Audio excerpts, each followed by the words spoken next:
بسم اللہ الرحمن الرحیم۔ السلام علیکم ورحمۃ اللہ وبرکاتہ۔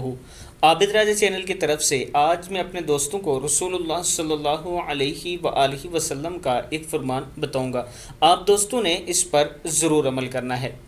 جہنم کا پتھر کھانے والا کون ہے؟ رسول اللہ صلی اللہ علیہ وآلہ وسلم نے ارشاد فرمایا، جو شخص اپنا مال بڑھانے کے لیے لوگوں سے مانگے تو یہ مال قیامت کے دن اس کے چہرے پر خراش ہوگا اور وہ جہنم کا ایک گرم پتھر ہوگا جسے وہ کھا رہا ہوگا، تو جو چاہے اسے کم کر لے اور جو چاہے اسے زیادہ کر لے۔ ترمذی شریف کی حدیث ہے کہ جو لوگ دوسروں کے سامنے ہاتھ پھیلاتے ہیں، بھیک مانگتے ہیں، وہ کل قیامت کے دن جہنم کا گرم پتھر کھا رہے ہوں گے۔ میں اپنے دوستوں سے گزارش کروں گا کہ اپنی محنت مزدوری کیا کریں اور کوشش کیا کریں کہ حلال کھائیں۔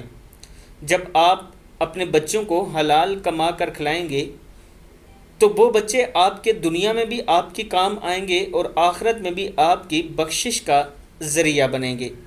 اللہ تعالی ہم سب کو رسول اللہ صلی اللہ علیہ وآلہ وسلم کے اس فرمان کے مطابق زندگی گزارنے کی توفیق عطا فرمائے۔ السلام علیکم ورحمۃ اللہ وبرکاتہ۔